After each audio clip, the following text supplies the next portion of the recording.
আগতে আমি গিলা ঘৰত বহি চাও 140 খান বাঘ নুমাইছি। এটা হল চৰত, এটা হল হাতীহুলাত, আৰু এখন নুমাইছে ঘোঁৰামাৰাত, আৰু নুমাইছে বালাগাৰ চৰত। এফালে আমাৰ ছয়গাঁৱৰ আগতে জামগুৰি বুলি কয় তাতে নুমাইছি। এই 140 খান বাঘ যেতিয়া নুমাইছি আমি এইখিনি গাঁৱত আলোচনা কৰিছো যে এই বাঘ গিলা উহুৰ প্লেন দি নুমাই নুমাই থৈ গেছে, কোন কোন জাগাত বাঘ আছে সেইটো আমি কবা পাৰো। এইটো আমি আলোচনা কৰি আছো। পাউলিকৰ ওচৰত পাউলিকে মোক কৈছে যে বাছা এইটো কি কথা কয়, এই বাঘ গিলা যে নুমাইছে মই ঘৰত বহি নিজে গম পাইছো।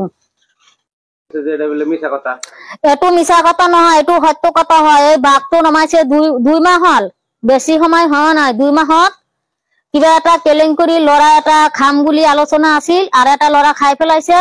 এইটো সত্য কথা হয়। যেতিয়া আমাৰ ঘৰৰ ওচৰত 2 মাহ আগতে হেলিকপ্টাৰ আহিলে আমাৰ ঘৰৰ পূবত নুমাইছে। নুমাই কেনে মই মানুহজন নাই, বন্ধ আছিল।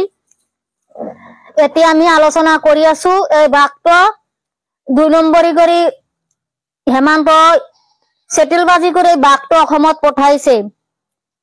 আমাৰ মেয়া মানুহে হওক, মুছলমানে হওক, হিন্দুয়ে হওক, বেংগলীয়ে হওক, খ্ৰীষ্টানে হওক, এইখিনি কথা আমি গোটাই অসমৰ পাউলিক একতা হবাৰ লাগিব। আৰু এই বাঘৰ আলোচনাটো আমি বন্ধ কৰাৰ কাৰণে আমি গোপন মানুহ দ্বাৰাই আমি এইটো বাঘ বন্ধ কৰিম। সেই বাঘ বন্ধ কৰাৰ এটা অৱস্থা আছে, ব্যৱস্থা আছে।